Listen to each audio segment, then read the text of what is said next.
नमस्कार दोस्तों, मैं हरिंद्र फिर से आप लोगों का स्वागत करता हूं आपके अपने चैनल एचपीजीएस जोन में।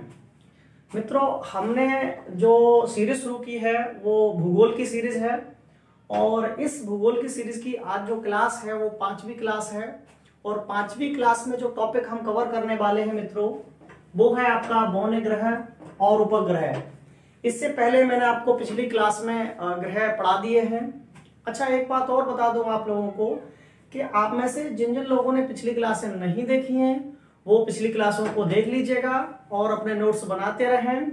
और इसके अलावा देखो, चैनल को सब्सक्राइब करते रहें, ठीक है ना। इससे क्या होता है कि जो नोटिफिकेशन है वो सबके पास पहुंच जाता है। जैसे ही क्लास आएगी चैनल पे सबके पास नोटिफिकेशन पहुंच जाएगा मित्रों, ठीक है ना। तो इन चीजों का आपको ध्यान रखना है। और चलिए तो फिर टॉपिक की बात करते हैं, टॉपिक पर चलते हैं, ठीक है भाई। देखिए मित्रों, हमने आपको ग्रहों के विषय में बता दिया था, ठीक है। आज जो है वो है बौने ग्रह। तो बौने ग्रह पहला टॉपिक है। अभी हम इसी को देखते हैं कि बौने ग्रह क्या होते हैं, समझें ये सभी। देखो भैया, ये जो बौने ग्रह हैं ये बिल्कुल ग्रहों की तरह ही हैं। मैंने आप लोगों को ग्रहों की परिभाषा बताई थी, तो मैंने बताया था कि सूर्य के चारों ओर घूमते हैं और सूर्य के प्रकाश से ही प्रकाशित होने वाले आकाशीय पिंडों को क्या कहा जाता है? ग्रह कहा जाता है, ठीक है। अच्छा देखो, अब बौने ग्रह क्या हैं? तो हम ये कहेंगे कि ये बिल्कुल ग्रहों की तरह ही हैं, ठीक है ना। फिर इनको बौने ग्रह क्यों कहा जाता है? तो देखें, ऐसे समझिए जैसे सूर्य है ये, और मैंने बताया था कि कोई भी ग्रह है तो वो इसके चारों ओर एक परवलयाकार पथ पर घूमता रहता है। जैसे मान लीजिए ये बुध है, बुध इसके चारों ओर चक्कर लगाता रहता है, सभी लगाते हैं, ठीक है ना। इसके बाद अगला शुक्र यहां घूमता है, इसके बाद और अगर अगला है तो पृथ्वी यहां घूमता है। मान लीजिए शुक्र यहां पे है, पृथ्वी यहां पे है, ठीक है ना। तो इस तरह से सूर्य के चारों ओर घूमते रहते हैं। और बौने ग्रह क्या है? देखो, आपने एक चीज देखी कि ग्रह क्या करते हैं कि इनका पथ बिल्कुल स्पष्ट है। ये किसी के पथ से इनको कोई लेना देना नहीं है। बात क्लियर हो गई। लेकिन जो बौने ग्रह हैं वो क्या करते हैं? तो बौने ग्रह, जैसे अगर मैं इसको मानता हूं कि ये वरुण हो, सबसे अंतिम वाला ये वरुण है, और वरुण के बाद में जो घूमता है ना वो है आपका यम की कक्षा है। और यम क्या करता है कि यम वरुण की कक्षा को क्या करता है? ओवरलैप करता है। मतलब वो क्या करता है कि वरुण की कक्षा को 2 बार काटता है, ओवरलैप करता है। इसीलिए इसको किस में रखा गया? बौने ग्रह में। बात क्लियर हो गई आपको?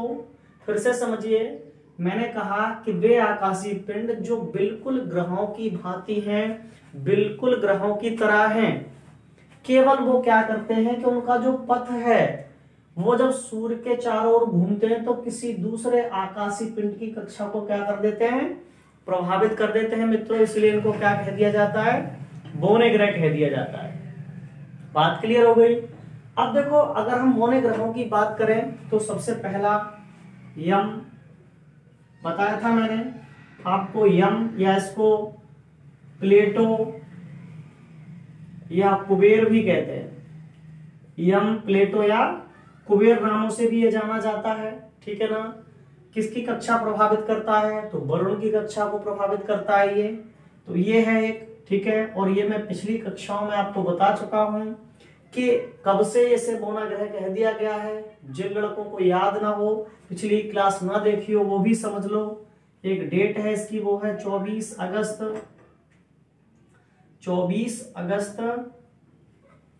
2006, ठीक है। 24 अगस्त 2006 चेक गणराज्य देश के प्राग, चेक गणराज्य की राजधानी है मित्रों प्राग। तो प्राग के चेकोस्लोवाकिया शहर में एक बैठक संपन्न हुई थी। और वो संस्था कौन सी थी? IAU, international astronomical union. उसने क्या किया कि यम का ग्रह का दर्जा खत्म कर दिया और 2006 से मित्रों क्या है? ये एक बौना ग्रह है। बात क्लियर हो गई होगी आप लोगों को। अच्छा, इसके अलावा और भी है बौने ग्रह। जैसे दूसरा देखो, सीरिस है, इसके अलावा आपका सेरान है, और इसके अलावा अगर हम बात करें चौथे की तो इरिस, या इसका एक और नाम है जेना। तो ये आपके बौने ग्रह हैं। ठीक है, इनमें से देखो कभी सीरिस को भी पूछ लेता है, ये सीरिस कहाँ घूमता है, ठीक है, किसकी कक्षा को ओवरलैप करता है, तो ये मंगल की को करता है। ठीक है ना, जो मैंने आपको कल एक बताया होगा, इस तरह से एक पथ बनाया था मैंने, यहां से देखिए, देखिए भैया मैंने बताया था कि सूर्य यहाँ पे है, और अगर सूर्य यहाँ पे है तो सूर्य के बाद ये क्रम क्रम से बुध है, शुक्र है, पृथ्वी है, मंगल है, और इसके बीच में मैंने आपको इस तरह से ये बताया हुआ कि यहाँ पे एक बेल्ट जैसी है जो क्षुद्र ग्रह बेल्ट है, क्षुद्र ग्रह, और क्या है इसमें उल्का पिंड, उल्का पिंड और क्षुद्र ग्रह है यहाँ पे। ठीक है, तो ये इसी में, इसी बेल्ट में सीरिस भी स्थित है, इसी बेल्ट में ये सीरिस बोना ग्रह भी स्थित है, जो मंगल की कक्षा को क्या करता है, ओवरलैप करता है। ठीक है ना, तो इसके बारे में भी याद रखना। और यही थे आपके बौने ग्रह, प्रमुख तौर पे तो यम से ही क्वेश्चन बनते हैं एग्जाम में, तो आप इसको याद रखेंगे। ठीक है मित्रों, तो ये बौने ग्रह हुए खत्म। इसके बाद हम जो अगला टॉपिक है आज का हमारा, वो है, आप देख पा रहे हैं, उपग्रह।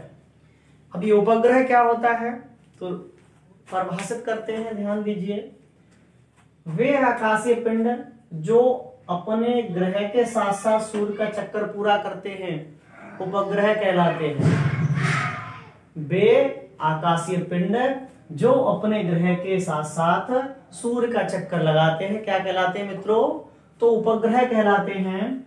और देखो जो उपग्रह है भैया, वो दो तरह के से बांटे गए हैं। ठीक है, मैं बताता हूं आपको, देखिए उपग्रह दो प्रकार से बांटे गए हैं, एक है आपका कृत्रिम और दूसरा है आपका प्राकृतिक। एक तो प्राकृतिक वाले और एक है आपके कृत्रिम वाले। ठीक है, नहीं तो कृत्रिम आप समझते हैं कि जो मानव ने बनाए हैं वो कृत्रिम हैं, और जो प्रकृति द्वारा प्रदत्त है वो क्या है, प्राकृतिक हैं। तो सबसे पहले मैंने कृत्रिम लिखा है, तो कृत्रिम को ही देख लेते हैं। देखिए मित्रों, अभी आप लोग देख पा रहे हैं कि हमारे तमाम अंतरिक्ष स्टेशन, हमारे यहाँ तमाम ये टेक्नोलॉजी जिसका हम लोग अभी, हम और आप लोग यूज कर रहे हैं, ये टेक्नोलॉजी, ये सारी चीजें जो संचालित होती हैं वो सब किस पे डिपेंड है, इन पे, कृत्रिम उपग्रह पे। ठीक है, नहीं तो अभी हम कहें तो पृथ्वी की कक्षा में बहुत सारे कृत्रिम उपग्रहों को छोड़ दिया गया है। और देखिए जिनकी संख्या की अगर बात करें तो लगभग अभी ये 2456 है, 2456 कृत्रिम उपग्रह अभी पृथ्वी के कक्षा में घूमते हैं, जो विभिन्न देशों के हैं। ऐसा नहीं कि ये केवल किसी एक देश के हैं, है ना, ये विभिन्न देशों के हैं। और इनसे देखो जो परीक्षाओं में बनने वाले क्वेश्चन है वो ये पूछ लेता है सबसे पहले तो, कि कृत्रिम जो उपग्रह है वो छोड़े जाते हैं तो ये पृथ्वी के चारों ओर घूमते हैं, तो किस तरह से घूमते हैं, इनका पथ क्या है। ठीक है, तो ये दो तरह से घूमते हैं, एक को कहते हैं ध्रुवीय और एक होते हैं भूमध्य रेखीय। एक ध्रुवीय होते हैं मित्रों और दूसरे होते हैं भूमध्य रेखीय। अब देखो ध्रुवीय की अगर बात करें तो मैं आपको बताता हूं ध्रुवीय क्या है। देखो ध्रुवीय का मतलब है, अगर हम देख लें कि ये पृथ्वी है, ठीक है, यहां पे भी ये पृथ्वी है, तो पृथ्वी में जो ध्रुव होंगे वो यही तो होंगे, ठीक है ना, अरे ऊपरोत्तरी ध्रुव और नीचे दक्षिणी ध्रुव। ठीक है, बात क्लियर हो गई। अब समझिए कि ध्रुवीय जो होते हैं ना वो इस तरह से घूमते हैं। बात क्लियर है, मतलब जो पृथ्वी के ध्रुवों से होकर ऐसे घूमे जो, ठीक है ना, वो ध्रुवीय होता है। और ये है भूमध्य रेखा, ये वाली, तो भूमध्य रेखी मतलब जो इस तरह से घूमे, जो इस तरह से घूमे, ठीक है, वो भूमध्य रेखी। तो इनको दो तरह से बांट लिया गया है, याद रखेंगे आप लोग। अच्छा, इसके अलावा देखिए इनको, इनमें से जो बनने वाले क्वेश्चन है, कई एक बार वो ये पूछता है कि विश्व का पहला कृत्रिम उपग्रह कौन सा था? कृत्रिम उपग्रह कौन सा था? तो विश्व का पहला जो कृत्रिम उपग्रह था उसका नाम क्या था? तो भैया उसका नाम था स्पुतनिक। ये था स्पुतनिक। और अभी कोरोना की वैक्सीन भी है मित्रों, स्पुतनिक, याद रखना, जो कहां से आई है? रूस से। और ये भी किस देश का था?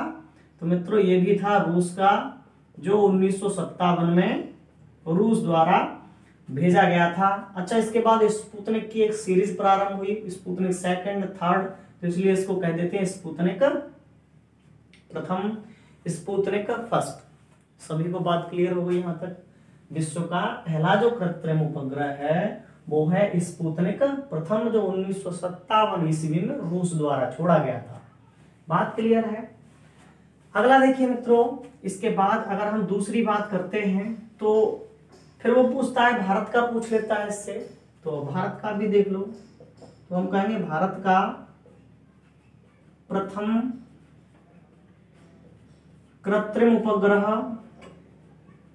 भारत का जो पहला कृत्रिम उपग्रह है वो है आर्यभट्ट, जो महान गणितज्ञ, शून्य के जनक, ठीक है ना, पाई का मान देने वाले व्यक्ति, ठीक है। तो ये थे आपके आर्यभट्ट। तो आर्यभट्ट के नाम पर आर्यभट्ट प्रथम इसका नाम रखा गया। और ये कब छोड़ा गया मित्रों? तो ये छोड़ा गया था, ये लॉन्च किया गया था 1975 में। बात क्लियर हुई? अब ये भारत का पहला कृत्रिम उपग्रह जरूर है, पर इसमें हमने सहायता ली थी, तो जो सहायक देश था वो कौन था? रूस। तो हम कह सकते हैं कि रूस की सहायता से ये जो छोड़ा गया था वो मित्रों रूस की सहायता से छोड़ा गया था। बात क्लियर हो गई आप लोगों को? अगला देखिए, अगली अगर हम बात करते हैं तो फिर वो पूछेगा कि बिल्कुल पूर्ण स्वदेशी कौन सा था जिसमें हमने किसी की कोई सहायता नहीं ली। तो देखो मित्रों, हम कहेंगे स्वदेशी, जो स्वदेशी था पूरी तरह से, वो था, उसका नाम है रोहिणी। रोहिणी प्रथम, क्योंकि ये भी एक सीरीज है, तो रोहिणी प्रथम। और इसकी लॉन्चिंग थी 1979 में, ठीक है, 1979 में इसको लॉन्च किया गया था, रोहिणी प्रथम को। तो बात क्लियर हो गई? भारत का पहला आर्यभट्ट था जो रूस की सहायता से बना था। और बात करें स्वदेशी की, तो जो पूरी तरह से पहला स्वदेशी है वो रोहिणी प्रथम है। बात क्लियर हो गई? ठीक है। तो ये कुछ क्वेश्चन थे जो एग्जाम्स में आपके आते रहते हैं, पूछे जाते रहते हैं कृत्रिम उपग्रहों से। अब चलिए एक दृष्टि में हम प्राकृतिक उपग्रहों की भी बात कर लेते हैं, ठीक है मित्रों। तो देखो, आ जाइए प्राकृतिक उपग्रहों को देखते हैं। देखिए भैया, प्राकृतिक उपग्रहों की बात करें तो मैंने बताया कि जो प्राकृतिक उपग्रह हैं उनकी जो कुल संख्या है जो अभी तक ज्ञात है, हालांकि ये घटती बढ़ती रहती है, और इनकी संख्या को घटाना बढ़ाना ये सब किस पे डिपेंड करता है मित्रों? तो मैं पहले ही बता चुका हूं, वो है आपकी IAU, ठीक है, इंटरनेशनल एस्ट्रोनॉमिकल यूनियन, जिसका मुख्यालय है पेरिस में। बात क्लियर हो गई? चलिए, तो अभी प्राकृतिक उपग्रहों की अगर हम संख्या को देखें तो मित्रों इसकी संख्या है अभी 204 है। ये बढ़ गई है, फिर आप बुक से मिलान करें और देखेंगे ये तो बुक में कम लिखा होगा, ठीक है ना, क्योंकि शनि और बृहस्पति के उपग्रहों की संख्या पहले कुछ और थी और अब कुछ और है, अब बढ़ गई है, ठीक है, इसलिए ये संख्या भी बढ़ गई है उपग्रहों की। तो ये जो है वो 204 उपग्रह हैं अभी। और इन 204 उपग्रहों में अगर हम बात करते हैं तो सबसे बड़ा है वो है गैनीमीड। और गैनीमीड मैंने आपको बता चुका हूं कि ये गैनीमीड किसका है, तो ये बृहस्पति का है, ये बृहस्पति का है गैनीमीड, जो सबसे बड़ा है सभी प्राकृतिक उपग्रहों में। और सबसे छोटा मैं पहले ही बता चुका हूं आपको, जो सबसे छोटा है मित्रों वो है आपका डीमोस। और ये किसका है, तो ये है आपका मंगल का। डीमोस जो है वो मंगल का उपग्रह है, ठीक है मित्रों। इसके बाद हमें जो पढ़ना है, ज्यादातर जो क्वेश्चन आते हैं वो आते हैं हमारे उपग्रह से, और जो हमारा या पृथ्वी का जो उपग्रह है वो आप लोग जानते हैं कि पृथ्वी का एकमात्र उपग्रह क्या है मित्रों, चंद्रमा है। ठीक है ना। तो चंद्रमा की अगर हम बात करें, पृथ्वी का एकमात्र उपग्रह वो है चंद्रमा। पृथ्वी का एकमात्र उपग्रह चंद्रमा है, और चंद्रमा को अगर आकार में देखें कि इन 204 में उसका कौन सा आकार है, तो ये 5वां आकार का बड़ा है, 5वां बड़ा है। बात क्लियर हो गई, ये 5वां बड़ा उपग्रह है। ठीक है मित्रों। अब देखो, आप लोग देख पा रहे हैं कि मैंने इसके विषय में कुछ पॉइंट्स लिख रखे हैं चंद्रमा। तो आप देख पा रहे होंगे मित्रों, मैंने जो बताया चंद्रमा के विषय में कि चंद्रमा 5वां बड़ा उपग्रह है। ठीक है ना। और मैंने इसके विषय में जो पॉइंट्स लिख दिए हैं पहले से ही। ठीक है ना। तो अभी हम जो चर्चा करेंगे वो इन्हीं पॉइंटों पे करेंगे। ठीक है। और चंद्रमा के विषय में जो भी बातें हैं, जो भी क्वेश्चन बनते हैं एग्जाम में, वो सारी चीजों को हम यहाँ पे कवर करने वाले हैं मित्रों। ठीक है। तो आप लोग देखते रहिए पूरा वीडियो, ध्यान दीजिएगा।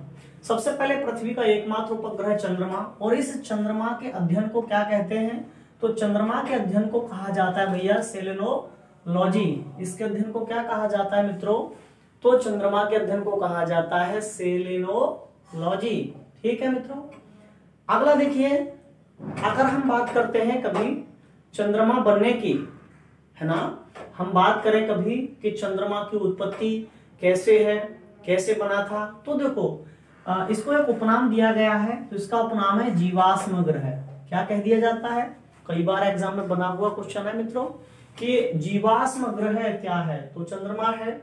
और चंद्रमा को जीवाश्म ग्रह इसलिए भी कहा जाता है क्योंकि ये जीवाश्मों से मिलकर बना है। अब बात करते हैं कि जीवाश्मों से मिलकर बना है, तो किसके जीवाश्मों से मिलकर बना है। ठीक है ना। तो आप लोग ध्यान दीजिए, यहाँ पे आप लोग देख पा रहे होंगे एक नाम लिखा हुआ है जिसका नाम है थिया ग्रह। थिया और पृथ्वी के टकराने से जो थिया ग्रह का मलबा था उससे बना है आपका चंद्रमा। बात क्लियर हो गई, इसीलिए इसको क्या कह दिया जाता है, जीवाश्म ग्रह कह दिया जाता है मित्रों। अगला देखिए, अब जो हम बात करते हैं वो है इसकी आयु की, कि चंद्रमा की आयु कितनी है। ठीक है ना। तो चंद्रमा की अगर हम आयु की बात करें तो लगभग मैंने आपको बताया था कि चंद्रमा हो, पृथ्वी हो, मतलब कोई भी ग्रह हो, सब एक साथ ही बने हैं। और अगर हम इसकी आयु की बात करें तो ये भी 460 करोड़ वर्ष, 460 करोड़ वर्ष पहले बना है। बात क्लियर हो गई। अब अगर आकार की बात करें तो आकार देखो, हम देखेंगे पृथ्वी से तुलना कर लेते हैं इसकी। ठीक है ना। और पृथ्वी से तुलनात्मक ही क्वेश्चन बनते हैं एग्जाम में।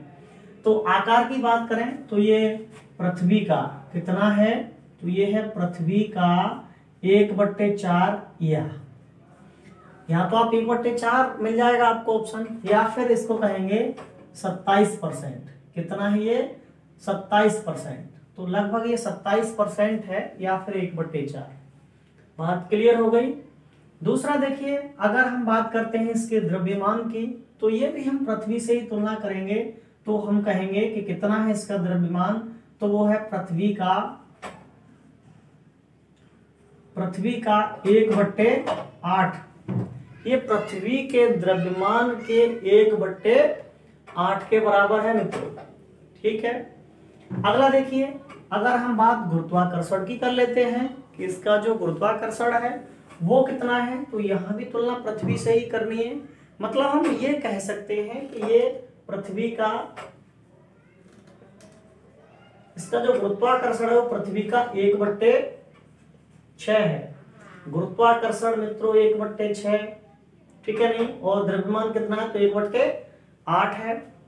अगला देखिए, जो अगला पॉइंट है, ठीक है ना, वो है वायुमंडल।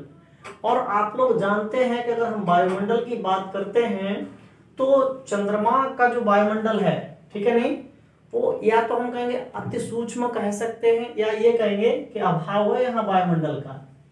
आपको ज्यादा सही उत्तर है वायुमंडल का क्या है, तो यहाँ वायुमंडल का अभाव है, मतलब यहाँ वायुमंडल नहीं है मित्रों। ये बात आपको याद रखनी है कि यहाँ पे वायुमंडल नहीं है।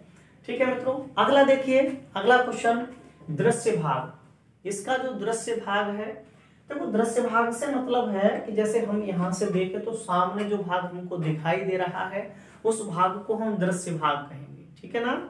और कभी कभी इसका उलट एक और क्वेश्चन बन जाता है कि अदृश्य भाग कितना है, तो आप दोनों को समझ लीजिएगा, मैं दोनों को बता देता हूं। देखिए मित्रों, अगर दृश्य भाग की बात करें तो हम इसका जो दृश्य भाग है वो 59%।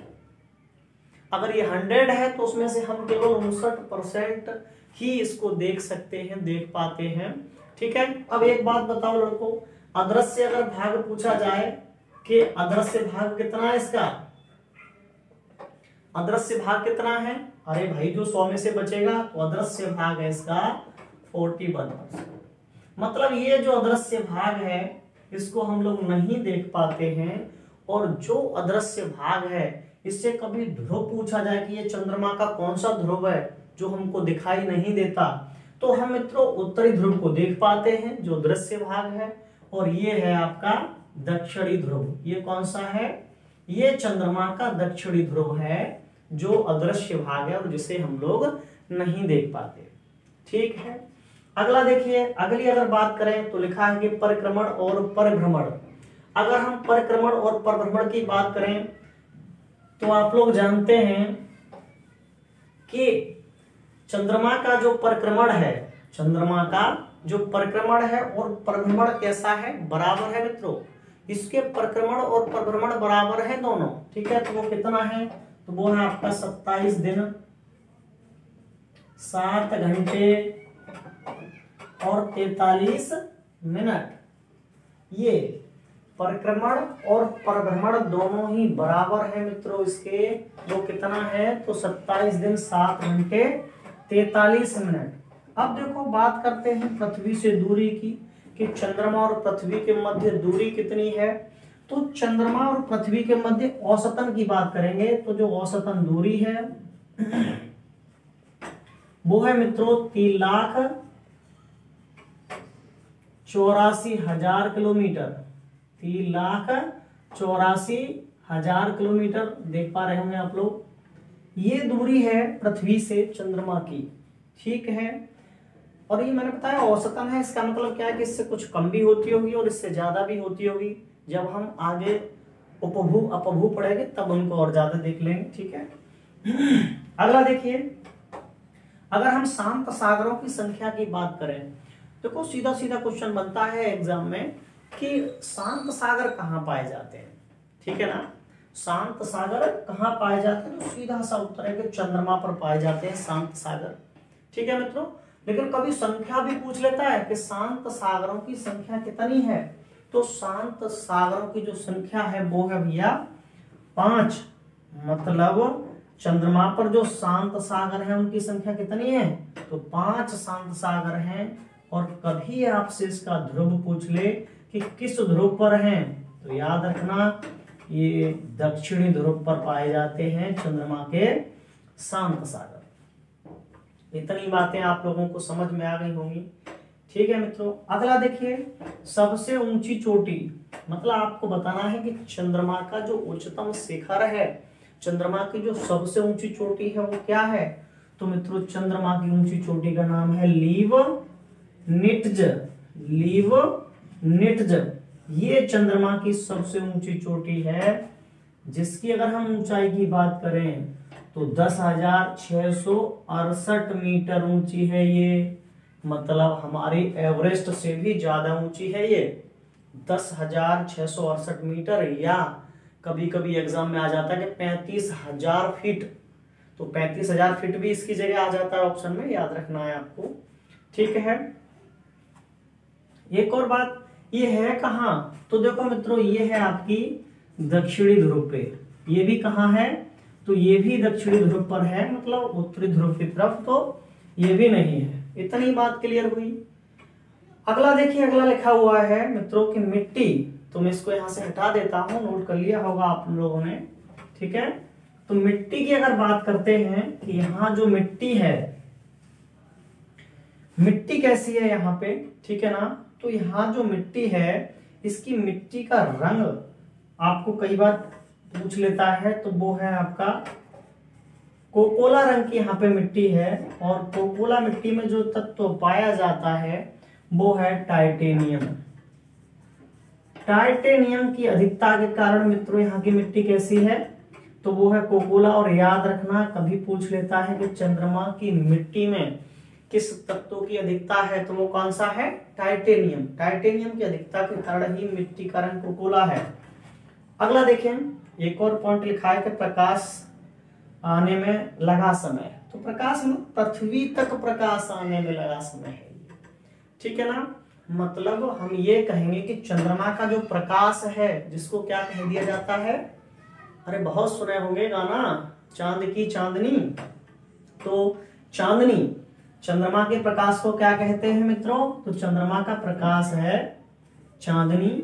और जो चांदनी है वो पृथ्वी तक कितने समय में आती है, तो इसको जो समय लगता है वो है 1.25, और या कैसे तो 1.3 मिनट है ये, ठीक है ना। हम ये कहेंगे कि 1 मिनट 25 सेकंड या 1.5 मिनट, 1.3 है ना, तो 1.5 मिनट। तो इतनी देर में जो चंद्रमा का प्रकाश है वो पृथ्वी तक पहुंच जाता है, ठीक है मित्रों। तो ये कुछ बातें क्लियर हुई। इसके अलावा अभी इससे संबंधित कुछ पॉइंट और हैं, उनको भी कवर करते हैं। तो देखिए मित्रों, कुछ पॉइंट्स जो एग्जाम में आते हैं, जैसे आपने सुना होगा एक पॉइंट रहता है सुपर मून। क्या रहता है, सुपर मून। ये कई बार एग्जाम में आ जाता है। एक होता है आपका ब्लू मून, और एक होता है आपका ब्लड मून, ठीक है। तो ये कौन कौन सी स्थितियां हैं और कब कब बनती हैं, तो वो मैं आपको बताता हूं, ठीक है मित्रों। उसके बाद फिर चंद्रमा पे जो अभियान गए थे उनकी बातें करेंगे। देखिए, सबसे पहले दिया गया है सुपर मून। तो सुपर मून क्या होता है, तो सबसे पहले आप एक बात समझ लीजिए, पूर्णिमा के दिन घटित होने वाली घटना है। पूर्णिमा के दिन घटित होने वाली घटना है सुपर मून। और सुपर मून में क्या होता है कि चंद्रमा अपनी वास्तविक जो स्थिति है उससे 30 गुना ज्यादा चमकीला नजर आता है। और ज्यादा चमकीला नजर आता है ना, ये 30 गुना ज्यादा चमकीला नजर आता है, और 14% तक बड़ा भी हमको लगने लगता है, ठीक है। तो इस घटना को क्या कह देते हैं मित्रों, इसी घटना को बोल देते हैं सुपर मून, ठीक है। नहीं, अरे सुपर माने बड़ा ही तो कह सकते हैं, ठीक है। तो जहां ज्यादा दिखाई दे चमकीला तो वही सुपर मून है।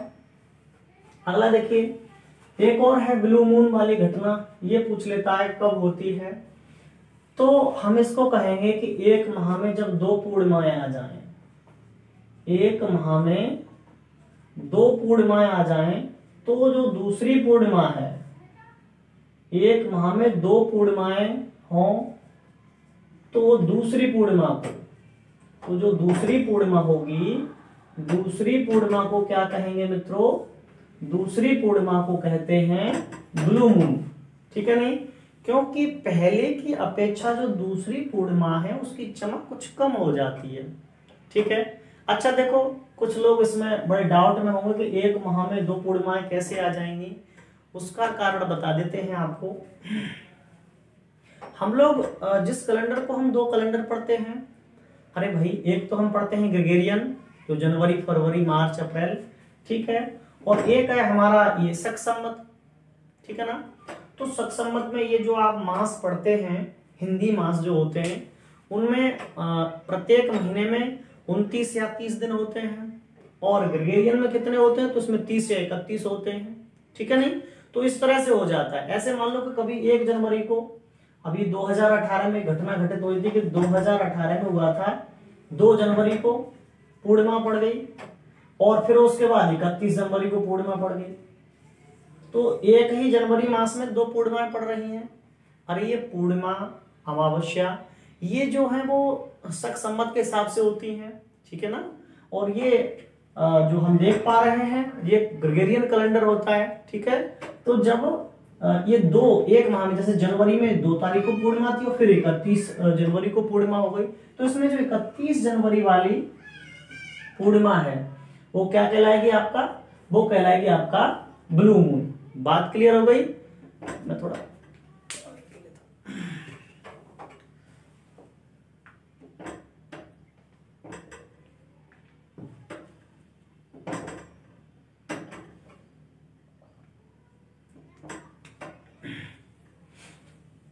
चलिए मित्रों, अगला देखिए, तो अगला है इसमें वो है आपका ब्लड मून। तो इसे भी बता देते हैं। ये क्या होता है कि जब भी चंद्र ग्रहण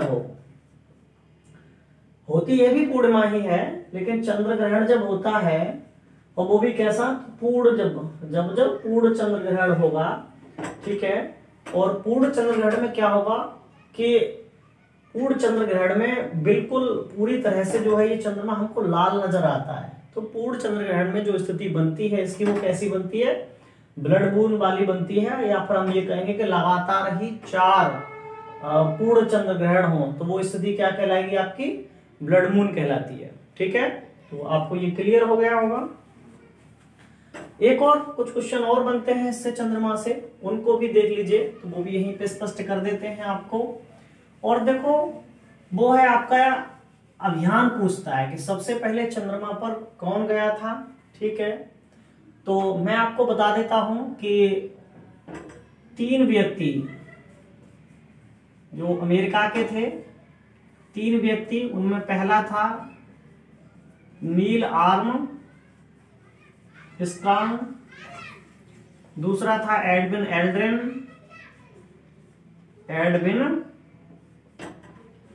एल्ड्रिन, और मित्रों तीसरा जो व्यक्ति था वो था माइकल कलिंस नाम था इसका पूरा। तो ये 3 व्यक्ति 1969 में कब गए थे, तो 1969 में ये लोग गए थे, ठीक है। और वो 1969 में जब गए तो वो पूछ लेता है कि इनका जो यान था वो कौन सा था। तो इनका जो यान था वो था आपका अपोलो, वो था आपका अपोलो 11। तो अपोलो 11 से 3 व्यक्ति कब गए थे, तो ये 1969 ईस्वी में चंद्रमा पर गए थे। तो पूछ लेता है कि चंद्रमा पर पहुंचने वाला पहला व्यक्ति कौन सा था, तो पहला था नील आर्मस्ट्रांग, ठीक है। और फिर दूसरा था आपका एल्ड्रिन। ये दोनों साथ ही साथ थे, क्योंकि ये जो अपोलो 11 था वो 3 पार्ट में डिवाइड होने की क्षमता थी इसमें। तो एक पार्ट चंद्रमा की कक्षा में घूमता रहा, इस तरह से अगर ये चंद्रमा है तो कलिंस एक यान को यहाँ चंद्रमा की कक्षा में घुमाते रहे और बाकी 2 लोग यहाँ से इसकी कक्षा में उतर गए थे। बात क्लियर है। तो ये कुछ पॉइंट्स थे चंद्रमा से संबंधित, ठीक है मित्रों, जो एग्जाम की दृष्टि से महत्वपूर्ण थे, तो वो मैंने कवर किए। अभी कुछ बाकी के हमारे खगोलिकी में 2-4 पॉइंट और बचे हैं, जैसे पुच्छल तारा, उल्काएं, उनको हम कल के टॉपिक में कवर करेंगे, ठीक है ना। तो आज के लिए इतना ही काफी है। धन्यवाद मित्रों, जो आप लोगों ने अपना बेशकीमती समय निकाला, ठीक है। और वीडियोस को देखते हुए आप लोग क्या करेंगे कि पूरा नोट्स मेंटेन करते रहेंगे और चैनल को सब्सक्राइब जरूर करिएगा, जिससे कि नोटिफिकेशन आप लोगों के पास पहुंचते रहें, ठीक है। तो धन्यवाद। पढ़ो पढ़ाओ, लाइव बनाओ, HPGS जोन।